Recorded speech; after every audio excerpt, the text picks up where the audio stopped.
물의 길에는 시작도 끝도 없다. 법도 마찬가지 아닐까요? 네, 우리 사회와 잘 공존하며 사는 법. 우리들의 법, 김일중입니다. 사람에게는 인격이라는 게 있고 국가에게는 국격이라는 게 있어. 인격과 국격을 위해 달리는 변호사 임주혜입니다. 나무는 한번 자리를 정하면 절대 움직이지 않아요. 저는 우리들의 법에 자리를 잡았습니다. 작곡하는 남자 유지한입니다. 안녕하세요. 법은 사람을 처벌하지 않기 위해 있는 겁니다. 상식에 통하는 사회를 위해 함께 뛰겠습니다. 법률신문 기자 박수연입니다. 야, 우리 박 기자님은 무슨 저 출마를 선언하시는 예. 이게 저희가 오프닝을 또 역시 명대사로, 네네. 영화 속 명대사로 함께 했습니다. 저는 다 아시겠죠? 네, 아바타. 저는 뭔지 아시겠어요? 뭐예요? 저 나무는 한번 자리 정하면 절대로 움직이지 않아요. 국가꽃향기잖아요. 맞았어요. 네, 맞아. 꽃향기? 국가꽃향기. 아니, 제가 말한 인격, 국격 이 대사는 네. 사실 남산의 부장들의 예. 이병헌님 대사거든요. 카카! 대국적으로 생각하시죠, 카카! 맞아. 닮았어. 근데 진짜 국가를 생각하시죠, 카카! 이병헌이다. 남산의 부장들 이병헌이다, 이병헌이다. 무슨 영화였어요? 그 배신원들이라는 영화에서 배신원들? 문소리 씨가 하신 대사인데 네. 나름 연기를 한 건데 그러세요? 네. 더 저 열심히 열심히. 어렵죠, 진짜. 예. MBTI가 I죠. 네. I인 사람들한테는 이런 거 진짜 어려워요. 지원님 I예요. 저 I예요. I예요? 네. 그래서 I인들한테는 이 상황극이 너무나 어려워요. 난 이죠? 완전 이지. 그러니까. 느낌 오잖아. 얼마나 잘해, 둘이. 우리 매주 이 오프닝만 기다려. 오프닝. 알겠습니다. 근데 아바타 물의 길 얘기를 조금 더 좀 나눠봐야 될 것 같아요. 네. 다들 보셨죠? 워낙에 네. 뭐 맞습니다. 명작이고 네. 그래픽도 뛰어나기 때문에. 근데 이 바다 하면 우리는 물만 생각할 수 있는데 그 안에도 나무가 자란다고 하더라고요. 뭐 해조류 이런 건가요? 그쵸? 뭐 육지도 이제 뭐 나무, 네. 뭐 산 없어지면 그 문제가 큽니다만 바다도 마찬가지입니다. 그래서 이 바다 나무 심는 날이 따로 정해져 있대요. 뭐 바다 식목일 이런 걸로 대체가 된 단어인가? 맞아요. 아, 그래요? 바다 식목일이 네네. 사실 법정 기념일로 되어 오. 있습니다. 4월 5일 식목일이 나무를 심으면서 이제 살림의 중요성을 고취하는 날이라면요. 5월 10일은 바다에 해조류를 심으면서 바다의 가치를 돌아보는 날로 규정이 되어 있습니다. 자, 이렇게 바다를 아름답게 지킬 수 있는 것 또한 저희들의 몫이고 우리 인간이 또 지켜내야 되는 거 아닌가 싶습니다. 그런 의미에서 이 자연과 사회를 지킬 법들 또 우리 살펴봐야 되겠죠? 자, 우리들의 법 이제 본격적으로 시작해 보도록 하겠습니다. 출발! 출발!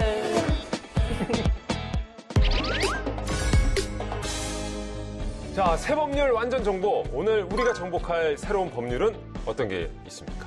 네, 요즘 식당 가시면 서빙하는 로봇 본 적 있으세요? 있죠. 요즘 좀 서빙하는 로봇들이 많이 있는데 근데 앞으로는 거리에서도 이 서빙하는 로봇을 볼 수 있게 됩니다. 와. 이 자율주행 로봇이라고 하잖아요. 네네. 자율주행 로봇의 보도 통행을 가능하게 하는 도로교통법 개정안이 지금 통과가 됐습니다. 어허. 배달 로봇을요, 이제 도로를 이용할 수 있는 주체로 인정을 하고요. 독립적으로 주행할 수 있는 법적 근거가 마침내 마련이 된 겁니다. 우리가 이 인도로를 걷든 뭐 이렇게 길을 걸을 때 옆에서 로봇이 배달을 하는 그렇죠. 모습. 그렇죠. 우리가 로봇과 이제 함께 같이. 걷는 그런 모습을 조만간 볼 수 있겠네요. 좀 더 구체적으로 좀 얘기를 해주세요. 네, 실외 로봇에 대한 정의를 비롯해서 이 로봇을 운용, 조작, 관리하는 사람에게 운용 장치를 좀 더 정확하게 조작하고 안전하게 운영하게 되는 의무를 부과했습니다. 이제 결국 로봇도 이제 사람처럼 법 테두리 안에 들어온 거잖아요. 근데 기존에도 이런 배달 로봇이 좀 다녔던 걸로 네, 알고 있는데 이건 어떻게 된 건지. 맞습니다. 지난 2019년 11월에 건국대학교 캠퍼스 안에서 이 실외 로봇 배달 서비스를 선보인 적이 있었는데요. 바로 배민이었습니다. 맞아요. 그리고 작년 8월에는 경기도 수원 광교의 호수공원에서 실내외 배달 로봇 딜리 드라이브를 활용한 로봇 배달 서비스를 시작했습니다. 시범 운영이긴 했는데 도보주행이 불법이어서 그때 이제 운전자 역할을 하는 현장 요원이 동행을 했지만 이제 호수공원에서 배달 로봇이 돌아다닌 적이 있었죠. 그 얘기인즉슨 그러니까 원래 현행법으로는 로봇이 야외를 돌아다닐 수 없었던 거예요? 아닙니다. 가능은 했어요. 그런데 현행 도로교통법상 이 로봇이 차로 이제 되어 있었습니다. 그러니까 사람이 아니라 차였던 거죠. 당연하죠. 그런데 뭐가 그런 문제가 되냐면요. 그렇다면 로봇은 보도나 횡단보도는 통행을 할 수가 없는 걸로 되어 있었던 거죠. 또 기존의 문제는 이 보도 통행이 가능한 로봇에 대한 개념이 모호해서 어떤 로봇이 보도 통행이 가능한 건지 특정이 어렵다는 문제가 있었고요. 또 로봇의 안전을 인증할 수단이 없었다는 점이 문제점으로 꼽혔습니다. 이번에 이 법안이 통과되면서 이런 문제점들이 해결이 되게 된 거고요. 또 신기하긴 할 것 같고 맞아요. 하지만 뭐 어떤 사람도 아니고 사고 대비는 좀 해야 될 수도 있겠네요. 맞습니다. 서비스 개시 후에 발생할 수 있는 안전사고를 대비하기 위해서 손해보장사업 실시 근거를 마련하고 보험 가입을 의무화하는 조항도 담았습니다. 그러니까 안전기준을 충족하는 실외 이동 로봇에게 보험 가입 의무를 전제로 보도 통행을 할 수 있도록 한 겁니다.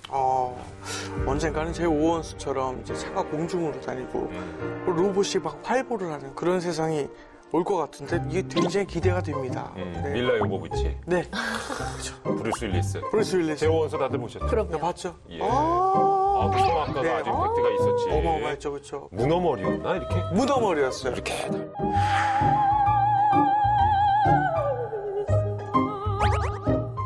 법이 미래를 미리 보고 앞서갈 수는 없지만 변화하는 세상에 신속하게 대처를 해야 되는 거 아니겠습니까? 자, 그런 의미에서 이번에는 이 같은 법을 만드는 입법자를 만나봐야 할 텐데요.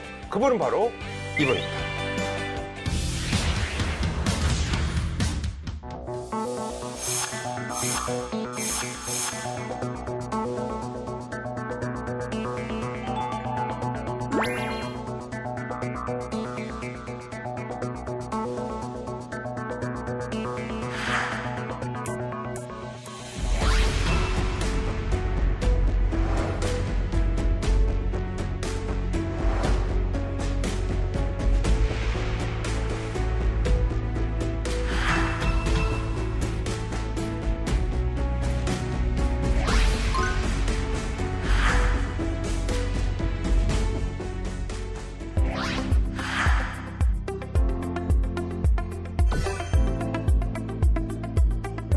골프 무도가 많이 늘어나고 또 그만큼 또 이게 예약이 힘들다 보니까 피해가 상당히 있어서 이건 안 되겠다. 유튜브도 그렇고 예를 들면 페이스북 보면 눌러보면 이상한 게 나오는 경우가 있어서 선정적이고 폭력적인 영상물은 차단할 수 있는 우리가 우수한 작품을 만드는데 돈을 버는 것은 해외 OTT 경쟁력 있는 제품을 우선 만드는 게 중요하니까 좀 세액 공제를 제대로 할 수 있도록 하자.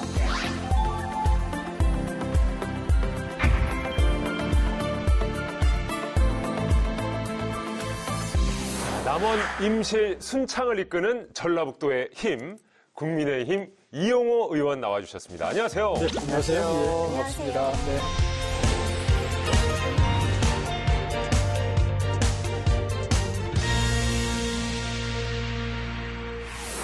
자, 5월이 이제 가정의 달이라서 아마 많은 또 국회의원분들께서 바쁘실 수 있어요. 이 5월 어떻게 좀 보내고 계십니까? 사실 뭐 올해부터는 이제 축제가 굉장히 많습니다, 지역에. 그러니까 그런 행사 좀 찾아보고 또 우리 지역에서는 임실 같은 경우는 이제 임실 치즈 축제가 있고 유명하죠. 또 남원 같은 경우는 5월 하순 정도 되면 이제 춘향제가 있습니다. 역사가 뭐 100년 이렇게 됐기 때문에 큰 행사죠. 아니 그 춘향제가 이리 오너라 업고 놀자 이거 그 춘향전이지. 이게 춘향전이죠. 이 소문에 우리 의원님께서 이몽룡 후손이라는 이몽룡? 네 후손이라는 그런 이야기를 들었는데 맞습니까? 사실입니다. 사실같이 안 생겼습니까? 아니, 이몽룡 씨 얼굴을 몰라가지고. 이렇게 생기셨으려니 하면 되겠네요. 이몽룡은 허구적 인물인데, 네, 아무튼 그렇지만 예, 맞습니다. 소설 속 인물이잖아. 소설 속 인물이에요? 그러고 보니까. 근데 또 넉주 받으시니까 진짜인 줄 알았잖아요. 유쾌하시네요. 5월은 또 축제의 달인 것뿐만 아니라 어린이날도 있고 어버이날도 있습니다. 가족들과는 또 즐거운 시간들 보내셨나요? 가족들과 보낼 시간은 많지가 않죠. 대부분 이제 의원들이 지역 쫓아다니고 또 자기 부모님들은 못 찾아봬도 다른 어버이들은 쫓아다니고 이런 게 이제 우리의 숙명적인 정치인들인데요. 저는 이제 저희 이 아버님, 어머님은 돌아가셨고 장모님이 계셔서 찾아뵙고 이제 같이 식사도 하고 그렇고요. 어린이날은 뭐 제가 어린이가 없습니다. 이제 다들 성년이 돼서 그러네요. 저를 좀 우리 자녀들 좀 모셔야 되는데 전혀 그럴 기색이 안 보이고 있어서 좀. 내심 좀 아쉬운 말씀을 해주셨고, 실은 소개해드린 대로 남원, 임실, 순창이 뭐 문화적인 면에서도 굉장히 뛰어나지만 특산품들도 유명하거든요. 네. 그렇죠. 남원은 그 추어탕이 유명합니다. 또 그다음에 좀 덜 알려졌는데 그 지역에 목공예가 굉장히 유명해요. 목기. 근데 지금은 이제 목기가 예전처럼 뭐 이렇게 제사상에 올리는 제기 이런 걸 갖고는 경쟁력이 없기 때문에 지금은 그 오칠공예 그게 굉장히 유명합니다. 굉장히 고가고 그걸 선호하는 분들이 많아서 임실은 뭐 치즈 우리 국민들이 좋아하고요. 또 순창은 순창 고추장, 또 유명하죠. 된장 뭐 이렇게 발효식품들이 유명합니다. 실은 저는 치즈를 프라이팬에 구워 먹으면 이렇게 맛있네를 임실 가서 느껴봤어요. 네. 구워 먹는 그 치즈 있습니다. 예, 두툼해가지고 예, 그렇습니다. 맛있더라고요. 예, 가격은 조금 있는데. 네, 많은 분들이 저한테 선물을 기대합니다. 오늘은 그러면 아이고, 저희도 기대를 해보게 되네요, 이렇게. 예. 주소를 주시면 아유, 아닙니다. 고려만 해보겠습니다. 고려만 하는데. 저희가 이렇게 유쾌하게 오프닝을 함께 열었습니다만 그래도 우리 박 기자가 기자다운 질문도 한번 하셔야죠. 네, 지금 이 시점에 벌써 21대 국회가 3년을 넘어섰습니다. 이제 1년이 채 남지 않은 시점인데 재선이어서 더 잘 아실 것 같은데요. 이 시점에 의원님께 가장 중요한 일은 어떤 게 있을까요? 지금은 아무래도 이제 그동안 법안이나 또 의정활동에서 마무리를 못한 것들을 1년 동안 이제 마무리를 해야 될 것이고요. 또 한편으로는 내년 총선을 준비해야 되기 때문에 마음으로는 매우 바쁩니다. 네. 그렇지. 정말 여러 가지 법안 준비하셨겠지만 가장 기억에 남는 법안 하나 꼽으신다면 어떤 거 있을까요? 제가 제일 마음에 남는 법안은 사실은 국립의전원법이에요. 그러니까 제가 전반기에는 보건복지위원회에서 활동을 했거든요. 그 당시에 우리 코로나 팬데믹으로 많이 느꼈겠지만 공공의사들이 적어요. 고생하고. 그래서 국가에서 의전원을 만들어서 농어촌의 기피 지역에 그런 의사들을 좀 이제 교육시키는 그런 법안이 이제 국립의전원법이고 후반기에는 이제 문화체육관광위원회였거든요. 그래서 요즘에는 이제 아무래도 관련된 법안들. 그래서 지난 달에 좀 통과를 했던 그 매크로로 골프 예약을 하는 것을 금지하는 법안. 또 하나는 그 페이스북에 보면 선정적이고 폭력적인 이런 동영상들이 많이 나오거든요. SNS에 맞아요. 그래서 올라와요.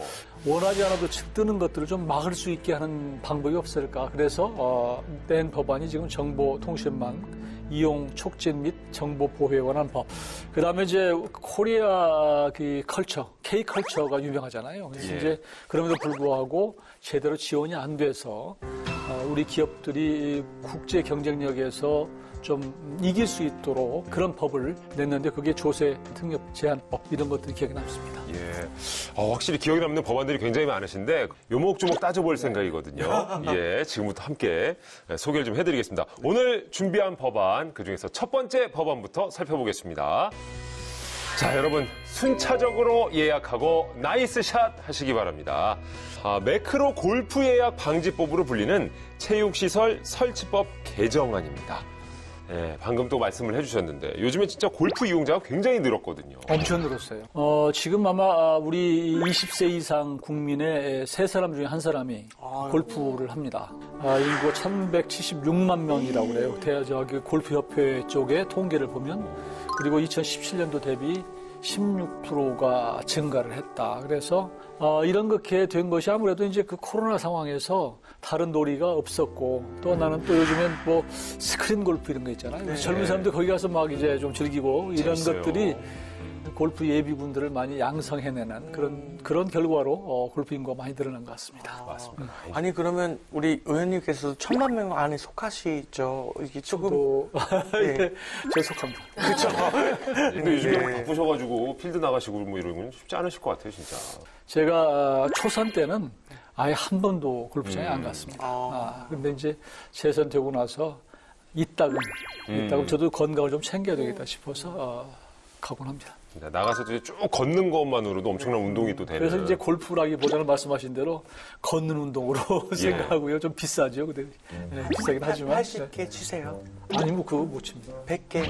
그래서 많은 분들이 저하고 골프를 이렇게 치면 좋아해요. 왜냐면 제가 스코어가 낮기 때문에. 아하. 그래서 90대. 90대가 완전 90대면 잘 치시는 거죠. 네, 이제 골프 치시는 분들 사이에서 이제 우리 이용호 의원님 같은 분들 이제 도시락으로 배고플 때 꺼내 먹어요. 이렇게 인변도 좀 즐기세요. 굉장히 좋아합니다. 오. 실력이 못 따라줘서 그렇지. 그런데 골프라는 게 꼭 정말 잘 쳐야지만 동반자들과 함께 할 수 있는 운동이 아니거든요. 아, 맞아요. 이야기하면서 그렇죠. 네. 자기의 페이스대로 또 네. 룰만 잘 지켜나가면 실력에 상관없이 즐길 수 있는 운동이라 저도 잘 못 치지만 굉장히 즐깁니다. 저는 걷기에서 나아가서 뛰기 운동을 하러 그렇다는 얘기는 이제 공이 난사된다는 얘기예요. 여기저기 나가니까 동반자들에서 빨리 해야지. 빨리 뛰어야죠. 예. 그런데 우리 의원님께서 이렇게 매크로 방지법을 내신 걸 보면은 뭐 무슨 골프 예약하는 게 아이돌 공연 예약하듯이 굉장히 힘들 수도 있고 문제가 또 심각한가 봐요. 그러니까 아무래도 직장인들은 주말 연휴 때 가잖아요. 근데 네. 이제 좋은 시간 개인이 전화하고 이렇게 뭐 인터넷으로 하면 거의 다 예약이 이미 끝난. 맞아. 그래서 시작하면 바로 한 1분 내에 끝나버리는 건데 요즘은 이제 소위 매크로라고 하는 것을 동원해가지고 그냥 좋은 시간대를 그냥 전부 매집을 하는 이렇게 해서 나중에 보면 또 다른 사이트 가보면 또 팔아요. 그래서 좀 한 뭐 2, 3만 원 붙여가지고 파는. 그러다 보니까 저 스포츠 애호가들은 굉장히 뭐 이거 뭐냐라고 뭐 항의도 많이 하고 그래서 피해가 상당히 있어서 이건 안 되겠다 싶어서 이건 좀 규제를 할 필요가 있다고 생각해서 법안을 냈습니다. 그러니까 골프 예약에 있어서 안표가 지금 등장을 했다는 얘기고요. 실제로 관련 민원들이 좀 많이 들어오는 편입니까? 그렇습니다. 지금 국민권익위에서 운영하는 국민신문고를 보면 골프장 관련 민원이 2019년에는 94건, 그런데 2020년에는 216건, 2021년에는 610건으로 이렇게 기하급수로 늘어나고 있거든요. 그만큼 인구도 이제 골프 인구도 많이 늘어나고 또 그만큼 예약이 힘들다 보니까 이런 일이 생기는 것 같아요. 이 법안을 내고 났더니 여러분들이 좋아하세요. 그럼 뭐 아직 통과는 안 됐지만 우선 잘 냈다 이렇게. 네. 주요 내용 좀 짚어주세요, 의원님. 우선 매크로 프로그램을 이용해서 예약한 골프 이용권 이것을 이용권에다가 추가로 금액을 붙여서 판매하는 행위를 금지하는 것이고요. 만일 이걸 위반하면 1년 이하의 징역이나 1,000만 원 이하의 벌금에 처하도록 이렇게 되어 있습니다. 이게 뭐 통과가 될 건데요. 이게 이제 실제로 적용되는 것은 한 1년 후 정도 준비를 해서 하겠지만 이 자체로 많은 사람들한테 이걸 하면 안 되겠구나라는 생각을 주기 때문에 효과가 있을 겁니다. 그렇죠. 경각심을 불러일으키는 거죠. 맞습니다. 근데 이 매크로 시스템이 얼마 전부터 나왔던 단어예요. 근데 이게 정상적으로 쓰면 문제가 없는 시스템인데 정확히 한번 짚어주세요, 박 기자님. 이 매크로라는 건 자주 사용하는 여러 개의 명령어를 묶어서 하나의 키 입력 동작으로 만든 것을 뜻합니다. 사실 복잡하거나 어려운 걸 좀 단순화하고 자동화한다는 측면에서 고마운 역할도 하는 거거든요. 근데 문제는 서비스 업계에서 매크로가 싹쓸이로 통한다는 겁니다. 티켓 같은 거 예매할 때 좀 매크로를 활용해서 선점을 해버리는 거죠. 실제로 이용하고 싶은 사람들은 자신이 직접 예약해서는 이용을 할 수가 없고 오히려 추가적으로 비용을 지불하고 더 비싼 가격에 피를 붙여가지고 구입을 해서 쓸 수밖에 없는 그런 상황인 거죠. 구체적으로 어떻게 이렇게 매크로 프로그램 이용하는 걸 막을 수 있는 것인지 좀 궁금하거든요. 우선은 이제 정부가 이걸 단속할 수 있도록 만든 것이기 때문에 정부가 어떻게 이걸 단속할 것이냐 하는 부분은 시행령에다 위임해놨습니다. 그러니까 앞으로 이제 준비 기간 동안에 단속하는 방법을 아마 전문가들하고 논의를 해서 시행 규칙, 시행령을 만들 거예요. 이제 그건 좀 지켜보시면 될 것 같고요. 지금 문제가 골프장뿐만 아니라 아까 말씀하셨지만 그 유명 뭐 이렇게 콘서트나 또 그 외에 여러 가지 뭐 체육 경기 다 적용이 되는 것이고 심지어는 뭐 예전에 보면 또 연휴 때 보면은 지역에 열차표, 안표 이런 거 있거든요. 이게 다 해당하는 겁니다. 그래서 통과되면 상당히 우리 정말 순수한 아마추어 이렇게 이용객 그 골퍼들한테 상당히 도움이 될 거라고 생각을 합니다. 네. 진짜 골퍼들뿐만 아니라 이거 뭐 문화를 즐기시는 분들에게도 굉장히 반가운 소식일 것 같아요. 맞습니다. 예, 처벌이 좀 진짜 강화됐으면 좋겠네요. 자, 계속해서 이용호 의원의 정정당당 온라인 세상을 위해 두 번째 법안 살펴보겠습니다. 선정, 폭력적 영상 청소 싹! 정보통신망법 개정안입니다. 자, 현재 이제 선정적이거나 좀 폭력적인 영상의 유통, 이건 지금 금지를 하고 있잖아요. 지금도 현행법에 금지돼 있죠. 그러니까 이제 현행법은 청소년의 접근을 제한하고는 있습니다. 그래서 과도하게 선정적이거나 폭력적인 영상물, 이것을 불법 정보로 규제해서 유통을 금지하고 있는데 문제는 청소년뿐만 아니에요. 사실 성인들도 보면 이걸 내가 꼭 봐야 되나 이런 것들이 많단 네. 말이에요. 그러니까 유튜브도 그렇고 예를 들면 페이스북 보면 무슨 눌러보면 이상한 게 나오는 경우가 있어서 원하지 않는 이런 선정적이고 폭력적인 영상물은 차단할 수 있는 그런 저기를 만들어라라고 요구하는 겁니다. 저는 정말 이런 시스템이 있었으면 너무나 좋았겠다고 생각하는 게 개인적으로 공황장애 갖고 있습니다. 그런데 가끔가다 선정적인 거 그런 것들도 볼 때 너무 두려워지는 경우가 있고 특히나 폭력적인 게시물들 같은 경우엔 그냥 진짜 스쳐 지나가서 어쩔 수 없이 보게 됐는데 불구하고 마치 그 현장에 있는 것 마냥 공황이 오더라고요. 예. 네. 그렇죠. 누군가에는 이렇게 정말 피해까지 불러일으킬 수 있는 심각한 영상들이 버젓이 틀어지고 있는 것 같은데 그러면은 이 불법 정보의 기준이 어떻게 되고 있어요, 임변? 네, 제가 한번 정리해 드릴게요. 이 불법 정보는 정보통신망법에 규정이 되어 있는데요. 정보통신망법 제44조의 7, 제1항을 보면요. 음란함, 부호, 문헌, 음향, 화상 또는 영상을 배포, 판매, 임대하거나 공공연한에 전시하게 하는 내용의 정보, 그리고 또 공포심이나 불안감을 유발하는 부호, 문헌, 음향, 화상 또는 영상을 반복적으로 상대방에게 도달하도록 하는 내용의 정보, 입니다. 자, 우리 법학도 재환 씨 예. 어떻게 느껴지세요? 이해가 딱 되시나요? 이해됩니다. 거짓말인 것 같은데 이게 정말 이해가 어렵도록 모호하게 규정이 되어 있어요. 이게 도대체 무슨 얘기인가 싶잖아요. 그래요. 이렇게 불명확하게 규정되어 있다 보니까 의원님께서 좀 이 문제를 해소하시고자 법안을 내신 것 같거든요. 핵심 내용 좀 짚어주세요. 말씀하신 대로 법안 자체가 불명확해요. 네, 그렇죠. 어디까지가 선정적이고 폭력적인 거냐. 이거 하나하나 다 이게 심사할 수가 없는 그런 측면도 있고요. 그래서 제가 이제 법안 자체는 이 이용자가 영상물 시청 선택권을 스스로 선택할 수 있도록 그런 시스템을 마련해 달라. 그래서 나는 폭력적이고 선정인 것을 원하지 않는다. 그러면 거기다가 이렇게 그 시스템을 자기가 누르면 그런 게 안 뜨도록 하는 거예요. 그런 것을 그러니까 제공자한테 요구를 하는 겁니다. 결국 성인들이 볼 수 있다는 건 아이들, 청소년들 누구나 시청할 수 있다는 거잖아요. 그런데 의원님이 이 법안 통과가 된다면 불법 영상을 시청하지 않을 권리를 보장받을 수 있으니까 그 의미가 있고 어떤 효과 그 외에도 또 기대하고 계신가요? 그러니까요. 이제 부모들이 핸드폰을 갖고 있다가 동영상을 이제 자신 있게 우리 아이들한테도 이렇게 볼 수 있도록 할 수 있는 거죠. 근데 지금 그동안에는 그냥 부모들이 그냥 아이들 달래려고 이렇게 줬다가 나중에 민망한 일을 당하기도 하고 그렇단 말이에요. 그래서 이게 되면 아마 부모들은 교육상 아이들 교육시킬 때 유튜브나 이런 것이나 SNS를 활용할 수 있다라고 이렇게 생각이 되고요. 뿐만 아니라 청소년뿐만 아니라 우리 성인들 자체도 이게 이런 동영상들이 상당히 중독성이 있어요. 또 보다 보면 호기심으로 이렇게 누르다 보면 자꾸 보게 되고 이래서 우리 성인들도 스스로 불법 폭력적 선정성 있는 영상물들을 스스로 보지 않을 권리를 가지면 훨씬 나아지지 않을까 싶습니다. 그 권리가 굉장히 와닿는 것 같아요. 내가 보지 않을 권리도 네. 보장이 돼야 되겠죠, 진짜. 온라인 세상이라는 게 누구에게나 다 열려있는 자유로운 공간이지만 그 자유만큼 또 엄청난 책임이 뒤따르는 것도 이번 법안을 통해서 보여주셨으면 좋겠습니다. 자, 계속해서 이영호 의원의 정정당당 온라인 세상을 위해 자, 세 번째 법안을 살펴보겠습니다. 영상 콘텐츠에 세액 공제를 해드려요. 일명 K 콘텐츠 강화법, 조세 특례 제한법 개정안입니다. 이게 요즘에 K 콘텐츠가 세계에서 부러워하는 수준이 됐거든요.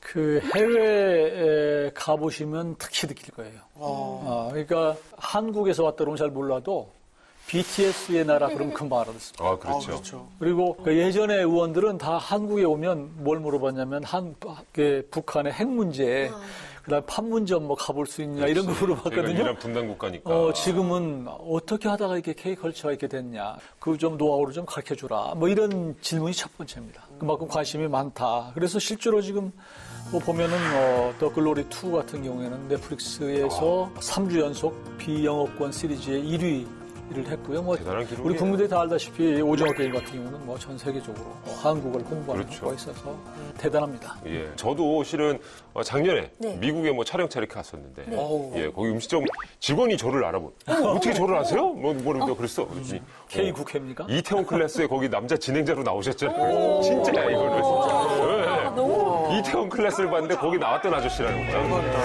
이야, 이렇게 좀 많이들 보시는구나. 우와, 한국의 너무 드라마를. 한류 스타네.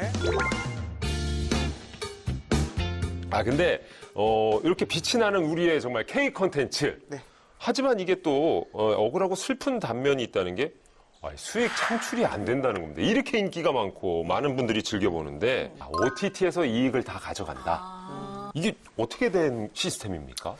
그러니까 만들기는 우리가 우수한 작품을 만드는데 그 작품을 이용해서 돈을 버는 것은 해외 OTT 이게 업자다. 네. 이런 얘기예요. 그러니까 지금 오징어 게임 같은 경우에 제작비가 한 200억 정도 들었는데 넷플릭스가 이거 사서 1조 한 2,400억 정도를 버는 것으로 지금 추정을 하고 있습니다. 정말로 고생해서 만들기만 했지 재미는 넷플릭스가 본 그런 상황이고요.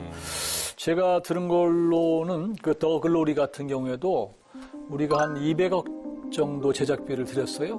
근데 그것을 우리가 제대로 수익을 보지를 못하고 넷플릭스에게 팔아 넘겼습니다. 그 받은 돈이 240억. 그 40억 붙여서 팔은 거예요. 그래서 어떻게 하면 우리가 이 제작을 제대로 하고 또 그 수익도 가져올 수 있는가. 이 부분이 우리가 사실은 풀어야 갈 숙제고 고민거리입니다. 의원님이 말씀해 주신 대로 제주는 K 콘텐츠가 부리고 수익은 거대 플랫폼이 다 가져가는 그런 구조가 지속되다 보니까 우리 K 콘텐츠에 맞춤 지원이 필요하다는 얘기가 계속 나왔잖아요. 그 부분을 딱 공략하신 그런 법안 네. 준비해 주신 거죠. 예, 그렇습니다. 해외 같은 경우에 지원이 굉장히 많은데 우리가 좀 적어요. 이제 그렇기 때문에 좀 지원을 좀 제대로 해주자는 법안이 이제 그런 내용인데 넷플릭스나 이제 디즈니 플러스 이런 경우는 전 세계를 상대로 독자들이 구독자들이 있거든요. 근데 우리는 제일 큰 데가 이제 티빙 뭐 이런 데 작은 데란 말이에요. 그러니까 아무리 우승을 만들어서 거기에 탑재시켜도 소득이 안 생기는 거예요. 그래서 이 부분이 고민이긴 한데 그렇지만 어떻게든지 그래도 경쟁력 있는 제품을 우선 만드는 게 중요하니까 좀 세액공제를 제대로 할 수 있도록 하자. 그래서 현재는 중소기업에는 한 10%, 그리고 중견기업에는 7%, 대기업에는 3% 정도를 소득세나 법인세에서 공제를 하고 있는데요. 이것을 좀 더 대폭 올려서 중소기업에는 한 25%, 중견기업에는 한 20%, 그리고 대기업에는 15% 정도로 상향을 좀 시키자 하는 법안이 제 법안입니다. 이런 얘기를 해요, 정부가. 우리는 문화적인 측면에서 지원은 하되 간섭을 하지 않는다. 뭐 이런 얘기를 하거든요. 근데 제가 보기에는 지원도 별로 안 해요. 간섭은 좀 하는지 모르겠지만. 그래서 좀 지원을 하자. 그런 차원에서 이번에 하여튼 제가 좀 냈습니다. 네. 예. 야, 그러니까 우리 콘텐츠를 만드는 데 있어서 세금 혜택을 주자라는 법안이신 거잖아요. 그렇죠? 근데 실제로 그 제작업체들이 영세해요. 맞아요. 그리고 제작비의 상당 부분이 그 스타급 주연 배우한테 사실은 개런티로 나가고 거기에 또 이 단역들한테는 거의 뭐 최저임금 수준이나 갈까요? 감독도 마찬가지예요. 성공한 감독들은 뭐 상당히 큰 금액을 벌지만 제가 알기는 영화 감독 평균 연봉 이게 1,800만 원인가 이런 정도로 굉장히 양극화돼 있어서요. 예. 그래서 그분들에게 적어도 자존을 지킬 수 있고 자신 있게 컨텐츠를 어떤 그 작품을 만들어낼 수 있는 여건을 만들어주는 게 필요하다 이렇게 봅니다. 자, 박 기자님, 이 해외 선진국의 경우에는 세액 공제가 제법 되는 것 같은데 어떻습니까? 수치상. 맞습니다. 그 미국은 모든 플랫폼에 배포된 영화나 방송에 대해서 독립영화의 경우에는 25%, 상업영화와 TV 시리즈에 대해서는 20%의 소득세, 이용세 등에 대해서 소득공제를 해주고 있습니다. 2002년에 처음 시작해서 2009년에 이제 전국으로 확대를 했고요. 영국도 2009년에 영화나 온라인 동영상 방송, 애니메이션의 제작비에 25%까지 현금 상환 요구, 세액 세액공제 신청이 가능하게 됐습니다. 프랑스도 좀 많이 있는데요. 2004년부터 영화나 드라마 등에 인정된 지출 전체 금액의 20%에서 30%의 법인세를 감면하고 있고 투자금에 대해서는 20%의 세액공제를 해주고 있습니다. 미국은 이미 20년 전부터 지원을 해왔다는 거네요. 예, 어쨌든 우리 그 의원님께서도 바라시는 바대로 K 컨텐츠가 정말 정당하게 거기서 일하는 모든 분들이 좀 대우받기 위해서 남은 과제가 있다면 또 뭐가 있을까요? 그러니까 이제 이런 작품을 만든다고 하는 것이 하이 리스크, 하이 리턴이거든요. 근데 하이 리턴은 아주 희소해요. 사실 돈은 많이 투입하는데. 그런데 이제 그분들이 대부분 열악한 환경에서 이런 작품들을 만들거든요. 그래서 적어도 우리가 그분들에게 더 많이 줄 수는 없지만 해외 정도의 수준은 해줘야 되는 것이 마땅한 거 아니겠습니까? 그런 차원에서 이런 제작자들이 적어도 자존감을 잃지 않도록 하는 정도로 지원을 하고 또 그분들이 명예스럽게 자부심을 갖고 일할 수 있는 그런 여건을 만들어주자는 겁니다. 그러고 보니 의원님께서도 이번에 또 특별한 법을 또 발의를 하셨더라고요. 또 내년에 총선도 있어서인지 투표소 안전법 발의하셨습니다. 어떤 내용인가요, 의원님? 너무 좋다.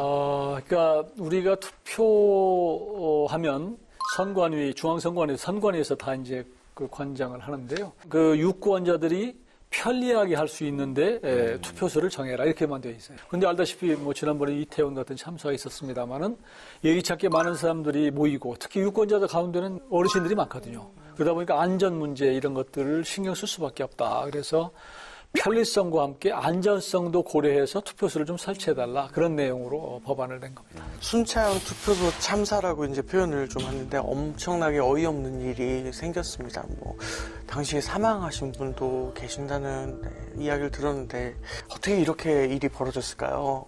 그러니까요. 그 당시에 투표소가 자칫하면은 사고가 날 수 있는 그런 위치에 있었던 것도 사실이에요. 그런 차원에서 투표소를 정할 때는 적어도 교통 측면이나 또 안전 측면에서 좀 고려를 할 필요가 있다 이렇게 말씀을 드리고요.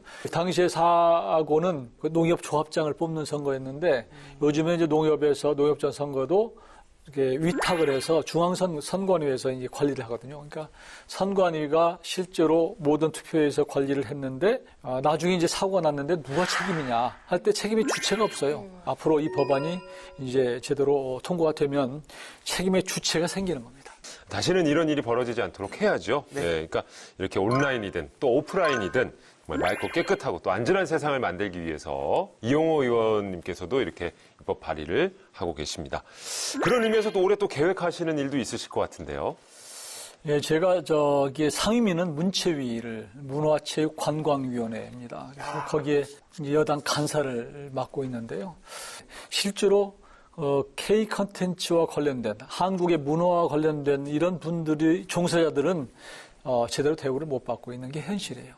대표적으로 제가 느낀 것은 제가 이제 예교리도 활동을 했는데 국립심포니 오케스트라 같은 경우에도 사실 국립이라는 말이 붙었는데도 불구하고 처우는 굉장히 열악합니다. 또 국악방송, 국립합창단, 그리고 국립극단 이런 데가 사실은 우리 한국의 문화의 산실이거든요. 국립심포니 오케스트라 같은 경우에는 서울시향보다 아마 평균 연봉이 뭐 절반 수준이고 최저임금 조금 넘는 수준이어서 그분들이 어떻게 자부심을 갖고 일할 수 있겠어요. 우리가 한국의 K컬처 문화에 대해서 자부심만 해외에 가서 느낄 것이 아니라 실제로 이 분야에서 일하는 사람들을 제대로 대우할 수 있도록 좀 처우를 개선할 수 있는 여러 가지를 좀 모색하고 있고요. 올해 그 예산을 짤 때 이런 것들에 특별히 신경을 좀 쓰려고 합니다. 정말 열일하고 계시지 않습니까? 우리 진짜 의원님? 멋지십니다. 네, 의원님 정말 에너지 넘치게 다양한 분야에 설득해 주신 것 같아요. 특히 오늘 소개해 주신 법안들, 골프장 매크로 예약 방지법도 그렇고요. 또 우리 선정적인 영상 시청하지 않을 권리 보장해 주시기 위한 그런 법 개정안도 그렇고요. 또 마지막으로 우리 K 콘텐츠를 지원하기 위한 방안도 그렇고요. 저도 지금 굉장히 관심이 있고 가장 지금 우리에게 중요한 산업과 관련된 부분들, 발전시켜 나갈 부분들에 대한 관심이 관심 갖고 계신 것 같아가지고 앞으로도 그 활동 덕분에 국민들 그리고 기업들이 좀 더 살기 좋아지지 않을까 이런 생각해 봅니다. 의원님 앞으로도 멋진 활동 기대하겠습니다. 네, 고맙습니다. 조만간 골프장 예약 좀 잡아봐요. 제가 한번 잡아볼까? 한번 가볼까요, 우리? 네, 의원님 오늘 뭐 여러 가지 법안 지금 이제 변호사님께서 잘 정리를 해주셨는데 정말 우리가 세세하게 살면서 느껴지는 말씀하신 것처럼 저희가 여가 시간에 할 수 있는 운동과 관련된 거 그리고 저희가 매일 퇴근하고 직장인들이 TV로 보는 좋은 컨텐츠들 그리고 아이들도 같이 볼 수 있는 영상들 아이들을 안전하게 영상을 볼 수 있게 하면서 또 우리 컨텐츠를 발전시킬 수 있는 방안에 대해서 고민하신 게 느껴져서 좀 든든하고 추진하시는 게 잘 진행돼서 더 우리 사회가 또 더 좋아졌으면 좋겠다는 생각을 했습니다. 아니 뭐 별건 아닌데 제가 또 문화예술 쪽에 있는 음악가이지 않습니까? 그렇죠.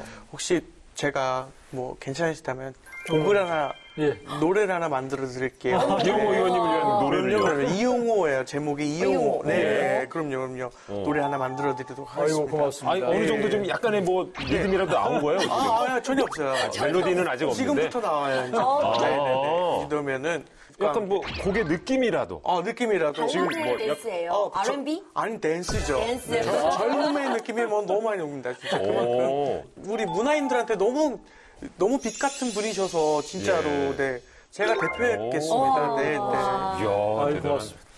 마지막으로 우리 시청자 여러분께 또 인사 나누시면서 이 시간 예. 마무리하겠습니다. 사실은 우리 국회가 정치권이 국민들로부터 많은 실망을 안겨주고 있고 그런 면에 있어서 늘 죄송하게 생각을 합니다. 그렇지만 또 상당수 많은 의원들이 나름대로는 또 우리 입법 차원에서 국민들의 민생을 살피고 있다는 말씀을 드리고요. 큰 사회적 정의를 실현하지 못할지라도 작은 분야에서 우리 국민들의 불편한 것을 찾아서 입법으로 연결시키기 위해서 앞으로도 노력하겠습니다. 오늘 이렇게 노래까지 주신다고 그러니까 정말로 이게 큰 힘이 되고요. 앞으로 더 열심히 하겠습니다. 고맙습니다. 아유, 고맙습니다. 자, 지금까지 입법자들 이용호 의원이셨습니다. 감사합니다. 네, 고맙습니다. 예.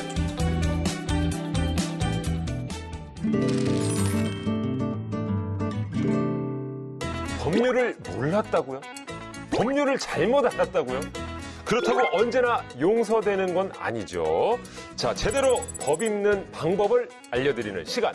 법 읽어드립니다. 다들 꽃받침을 하고 계시네요. 아주 귀여웠어요. 우리 다 운전자 하잖아요. 그죠? 운전들 다 하시고. 운전합니다. 혹시 근데 운전 중에 뭐 경미하건 뭐 이렇게 좀 사고가 난 적이 있으세요? 있죠. 근래에도 저는 있었어요. 저는 조금 눈을 깜빡거리다가 계속 눈물이 맺혀서 어느새 제가 저도 모르게 앞으로 슬슬 가고 있었던 중인 거예요. 그래서 뒷범퍼를 이게 팡 받았어요. 앞차의 뒷범퍼를? 네, 앞차의 뒷범퍼를. 당연히 이제 뒤에서 받은 거니까 죄송하다고 여기 말씀드렸는데 유재한 씨 아니냐고. 그래서 저희 걸 알아보시니까 제가 뒤에서 받은 것도 맞고 그래서 전부 다 올 수리 해드리겠다. 걱정하지 말아라. 아유 고맙습니다. 그리고 오히려 기분 좋게 떠나셨던 저는 이런 상황이 요즘 있네요. 다행이네요. 다행이네요. 네. 하긴 뭐 이렇게 조심해야 돼요. 진짜 크게 주행 중에 부딪혔으면 또 맞아요. 클 수 있는데. 클 수 있죠. 네. 정차돼 있는 차를 슬슬슬 가다가 예. 저는 사실 면허를 딴 지는 좀 오래됐는데 운전을 하기 시작한 건 사실 한 2, 3년밖에 안 됐어요. 그래서 너무 조심조심 하다 보니까 오히려 저는 제가 너무 느리게 가서 뒤에서 빵빵 제 앞에는 절대 오지 말아요. 그래도 안전한 게 좋아요. 네. 안전하게 운전하시죠. 네. 그래도 최저 속도는 지켜줘요. 네, 알겠습니다. 근데 내 실수가 아닌 것 같은데도 뭐 과실이 2대 8 혹은 3대 7. 그러니까 한쪽만의 100% 과실이 잘 안 나오더라고요. 네. 자, 만약에 이런 일이 벌어졌다면 누구의 잘못일까요? 오늘 사연 함께 만나보시죠. 6시 반밖에 안 됐네. 일찍 퇴근하니까 치킨이라도 좀 사가야겠다. 어디 보자. 차문 잘 잠갔지? 틱틱. 오케이. 삑. 삑. 룰루랄라. 퐁. 어머야, 이게 무슨 일이야? 웬 불이야?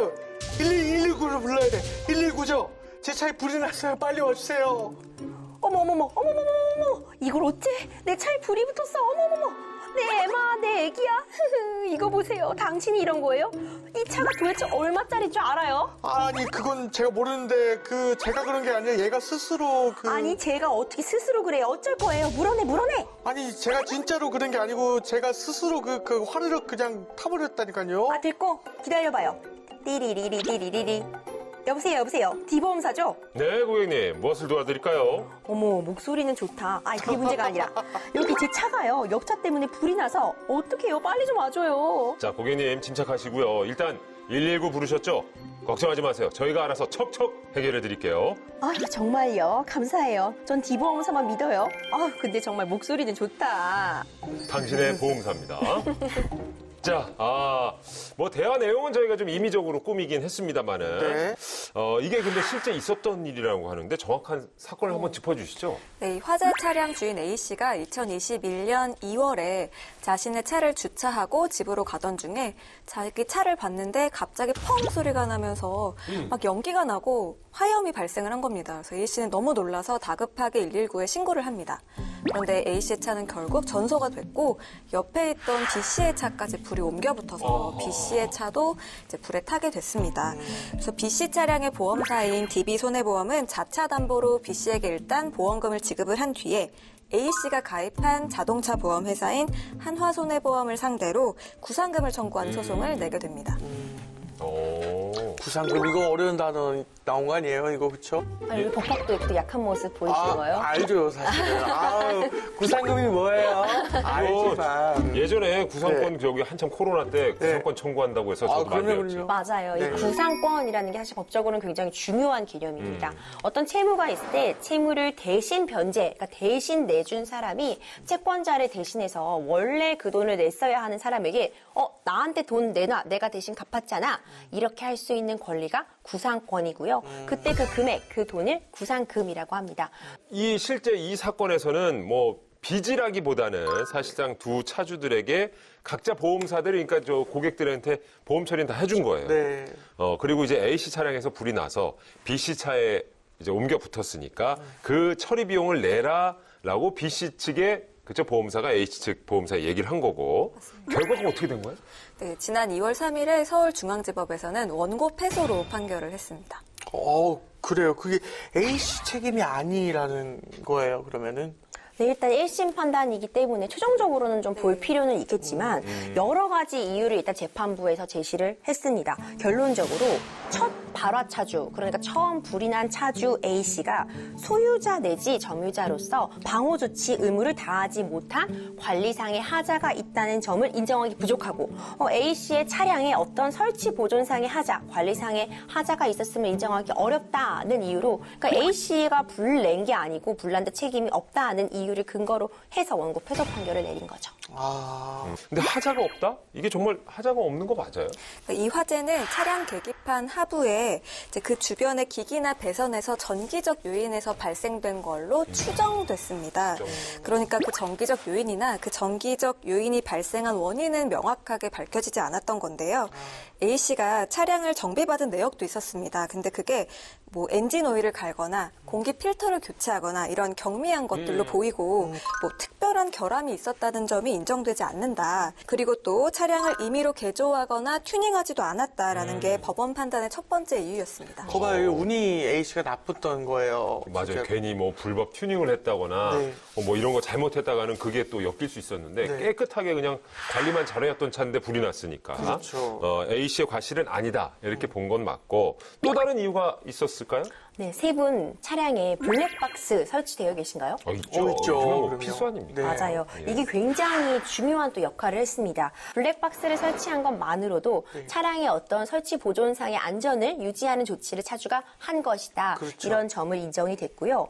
또 운행을 하다가 주차한 직후에 불이 나긴 했는데 그 운행 시간이 30분 정도밖에 되지 않았고 뭐 엔진 과열과 같은 뭐 기계적인 요인이나 인적 요인이 개입될 만한 그런 자료가 확인되지 않았다는 점을 근거로 과실을 인정하지 않았습니다. 그렇죠. 근데 일단 그건 참 잘한 것 같아요. 119. 네, 일단 불나면 119 먼저 불러서 신속하게 또 신속하게 그거는 잘하셨어요. 네, 전화를 했고 이런 것도 좀 재판의 플러스 요인이 됩니까? 그럼요. 굉장히 중요하죠. 재판부에서도 연기를 목격하고 바로 인근 상가로 가서 119 신고 조치를 했다는 점이 화재의 확대 방지 조치를 한 것이라고 보았기 때문에 이 점도 과실을 인정하지 않은 근거로 작용을 했습니다. 야, 그러니까 이거예요. 그러니까 하자를 증명하지 못하면 네, 그렇죠. 차량 내부에서 불이 났더라도 그 차량 소유자에게 손해배상 책임을 부담할 수는 없다. 맞습니다. 그럼 제가 여기서 질문 하나 드리겠습니다. 네. 아파트 지하 주차장에서 차에 불이 났습니다. 그래서 수백 대의 차가 불에 탔어요. 그런데 스프링클러가 제대로 작동을 안 했습니다. 어허. 그러면 누구 책임일까요? 차주가 자동차 관리를 잘했고 만약에 뭐 아무런 안전상의 하자 없는 차였다면은 당연히 이제 아파트 관리 쪽으로. 아파트 관리자가 네. 그러지 않을까라는 스프링클러가 작동을 안 했으니까. 그렇죠. 그렇죠. 네, 어려워요. 재판부는 최초 발화 차주와 입주자 대표 회의 책임을 인정하지 않았습니다. 그러니까 훼손된 차량 중에서 18대 차량 소유자들에게 수리비 등으로 보험금 1억 1,000여만 원을 지급한 보험사가 차주와 입주자 대표 회의의 보험사를 상대로 소송을 했지만 기각했습니다. 저 이거 실제로 일어난 거 기사를 통해서 접했던 기억이 나요. 예. 네, 이게 실제 일어났던 일입니다. 2020년도에 이제 용인시 한 아파트 지하 주차장에서 실제로 벌어진 차량 화재 사건이었는데요. 이게 차량의 ABS 모듈 결함에서 발생한 것으로 조사가 됐어요. 이 ABS 모듈이라는 게 이 브레이크 잠김 방지 시스템이라고 합니다. 근데 이 ABS 모듈이 이 특성상 차량 소유자가 확인하고 정비할 수 있는 그런 성격의 것이 아니라는 것이 그렇지. 재판부의 판단이었던 거죠. 그리고 입주자 대표 회의는 왜 과실이 없느냐 이 부분에 대해서는 입대인의 이제 공용 부분에 대해서 간접 점유자다 이렇게 일축을 했습니다. 그러니까 공용 부분의 하자로 인해서 발생할 수 있는 각종 사고 방지나 뭐 보수 관리의 1차적 권한은 직접 점유자인 이 입주자 대표회의로부터 위탁을 받은 위탁사다 이렇게 못 박은 거죠. 그렇죠. 스프링클러가 안 터졌다고 뭐 입주자 대표회의한테 문제를 제기하는 건 좀 아닌 것 같아요. 그분들이 오히려 나중에 수리 요청은 할 수 있겠지. 이런 부분 일정 부분 이해가 되네요. 그렇죠. 저도 그냥 잠깐의 그냥 궁금증인데 산불이 요즘 많이 나잖아요. 근데 산불 때문에 내 차가 탔어요. 그럼 이럴 때는 어느 쪽이 뭐 자연이 잘못한 건 아닐 테고. 그러니까 자동차가 화재로 일부나 전체가 훼손되거나 파손됐을 때 가입하신 자동차 보험을 한번 살펴보셔야 합니다. 그러니까 자동차 보험에는 특약 형태로 가입할 수 있는 자차 담보라는 게 존재하는데요.